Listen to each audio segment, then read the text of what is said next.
Sanjaya Uvacha. Sanjaya Uvacha. Evam Ukva Hrishikesham Evam Uttva Hrishikesham Gudakeshaha Parantapaha Gudakeshaha Parantapaha Nayotse iti Govindam Nayotse iti Govindam Ukva Tushni Babuvaha. Urtva Tushnim Babuvaha. Now here, now Sanjay intervenes now. Sanjay always will come in between when there's a gap, when this, as the narration is proceeding, a logical break is there. Sanjay intervenes here. Now Sanjay is summing up all that Arjuna has said lot of things. Having said these things, he's basically he is only saying summary is na yotsya, I will not fight. That's what Arjuna is basically selling, and then falls silent. He will not say any further. He is waiting for guidance from Lord Krishna. So he addresses Hrishikesha, that is Krishna. Na Yotsya, again Krishna. He says to Govinda, I will not fight. Then he falls silent. Who? Gudakeshaha Parantapaha. Both these are names of Arjuna. Gudakeshaha Parantapaha. Arjuna said this to Lord Krishna that I will not fight and fell silent. This is what it says. Eva muktva Hrishikesham Evam Uttva Hrishikesham Gudakeshaha Parantapaha Gudakeshaha Parantapaha Ayotsya iti Govindam Nayosya iti Govindam Uktva Tushni Babuvaha. Uttva Tushni Babuvaha. Actually, I heard about this when this letter Ha comes in the beginning and in the end of a verse, it indicates something dramatic is going to follow. A very important stage has come. Ha by itself has no other meaning. It's just indicator. In Ramayana also, we find this letter Ha in some places. But very important place when it shows a turning point. Uktva iti, that is, having spoken thus, Hrishikesham to Hrishikesha, Lord Krishna, Gudakeshaha Parantapaha, Arjuna. Arjuna, one description is Gudakeshaha, one who has conquered sleep. That means one person who is not easily tired, etc. Parantapaha, he is a terror to the foes, scorcher of foes. Uktva evam, having spoken like this, what did he say? Govindam nayotse, O Govinda, I will not fight. And then what did he do? He simply fell silent. Babuva ha tushnim. Tushnim means silent. He remains silent. Because what all he had to say, he has said. His outpouring of his agony has already come. His tension has come in chapter 1. And now these few verses also, he has summed up all his feelings and then waiting for guidance from Lord Krishna. Now, Sanjaya says, Sanjaya is trying to make Dhritarashtra realize the futility of war. Very, very indirectly, very politely, he is trying to say, by invoking the names of Krishna and Arjuna. Arjuna's name is using as a Parantapa. Though Dhritarashtra, don't forget, you are facing Arjuna, who will scorch, burn to death all your sons. Be very, very careful. And then he is telling Krishna, Lord Krishna is on that side. It's a very indirect way Sanjaya is telling Dhritarashtra. Now, Hrishikesha means Lord of the senses, who has total control over himself. A Govinda has multiple meanings. Go can mean the mother earth. It can mean a cow. It can mean the scriptures, the Vedas. So here Govinda, we can say he is Lord of the earth.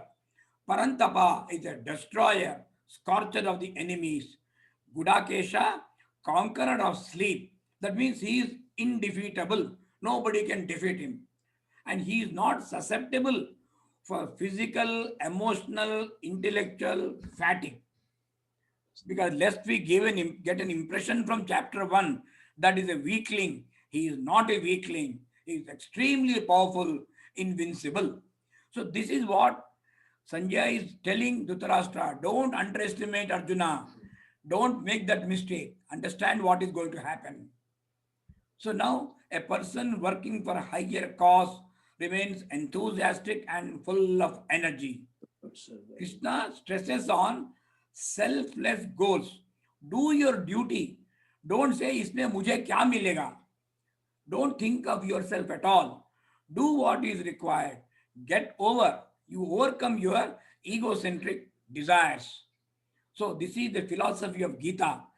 Lord Krishna is able to lift Arjuna from his stupor, laziness, and make him fight and emerge victorious.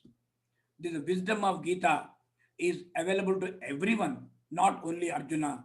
It can overcome the challenges, all challenges in our life, whatever problems. That's why they say Gita is the best antidote for all problems. Success in material as well as spiritual fields. Gita is not only for saints. Gita is not only for sannyasis. Gita is not only for great gurus. Gita is for a common man. For a person facing daily problems also, Gita is a great guide. That's what he's trying to say. Eva mukta ऋषिकेशं एवमुक्ता हृषीकेशं गुडाकेशः परन्तपः गुडाकेशः परन्तपः न योत्स्य इति गोविन्दम् न योत्स इति गोविन्दम् उक्त्वा तूष्णीं बभूवः. उक्त्वा तूष्णीं बभूवः. Now this is a very interesting verse. Also in Sanjay's Uvacha only, he says, Tamuvacha Hrishikeshaha. तमुवाच हृषीकेशः. Now he says, now Krishna is going to speak. That's what he says. Now Krishna is speaking. Now what does he do? Tam uvacha Hrishikeshaha तम् उवाच हृषीकेशः prahasan iva bharata. सहसन् इह प्रहसन् इव Bharat. Tamuvacha Hrishikeshaha तमुवाच हृषीकेशः prahasan iva bharata. प्रहसन् इव Bharat. Prahasan means smiling. But it is not sort of a mocking or a laughing. That's why he say prahasan iva, as if smiling. Because Arjuna is crying. When somebody is crying, you don't smile at him. But Krishna's face will always have that sort of a very faint smile. It is not making fun of us. It is only feeling a sort of pity for our ignorance. That's why prahasan iva. Tamuvacha Hrishikeshaha तमुवाच हृषीकेशः prahasan iva bharata. प्रहसन् इव Bharat. Prahasan iva bharata. प्रहसन् इव Bharat. At whom? At Arjuna, who is despondent, who is crying, and who is stationed between the two armies. Because it was Arjuna who asked Krishna, please place my chariot before the two armies. 2 times this phrase has come. Senayor Ubhayor Madhye. It came twice in chapter 1. Same thing Sanjay is telling now in this last verse of this segment. Now Lord Krishna is looking at Arjuna, who is stationed between the two warring fields, two armies, at his own request. And then that fellow is now despondent. Vishidantam. To him, he said like this. Tamuvacha Hrishikeshaha तमुवाच हृषीकेशः prahasanniva bharata. प्रहसन् इव Bharat. Senayoho ubhayoho madhye. सेनयोः उभयोः मध्ये. Senayor ubhayohor madhye.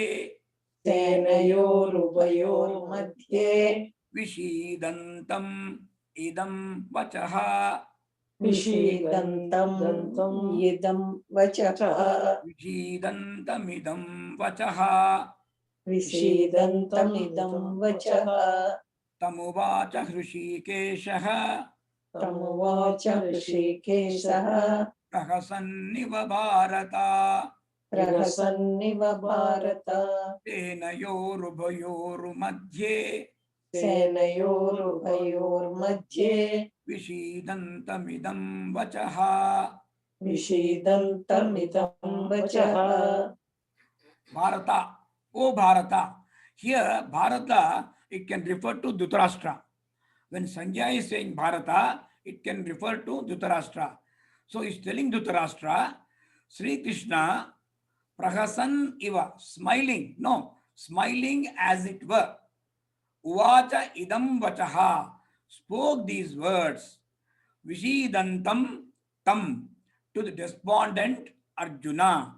Madhye ubayoho senayoho.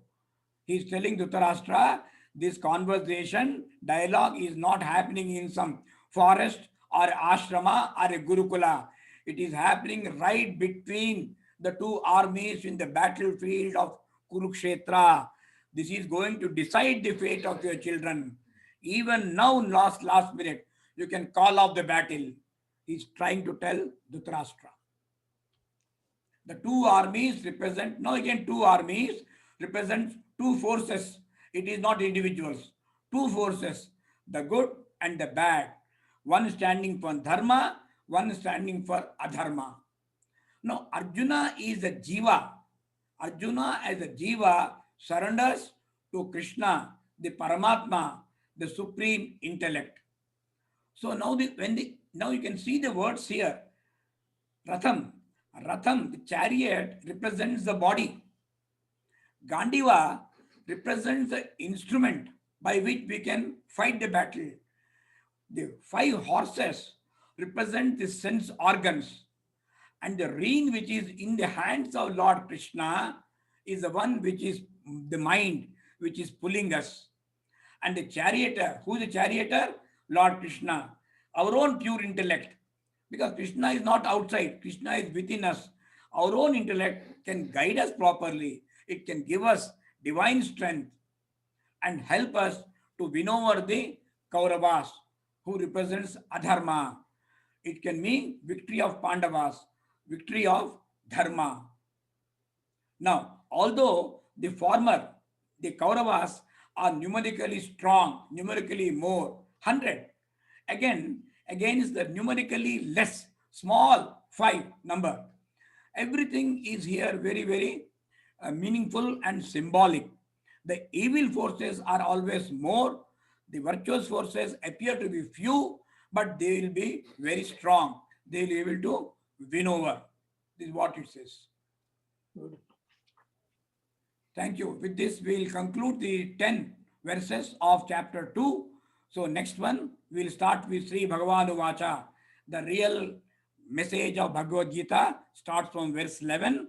It goes up to verse 66 of chapter 18. So this is what you call the Bhagavan Vacha. This is the message which Krishna gives. So this is what Sanjaya says. This is what he says. Vishidantam idam vachaha. Idam vachaha. Krishna spoke these words. These words are not one or two words. They are running into hundreds of verses spread over 18 chapters. 70 chapters because chapter 1 is already over. So with this, we'll conclude. Om Shanti. Shanti.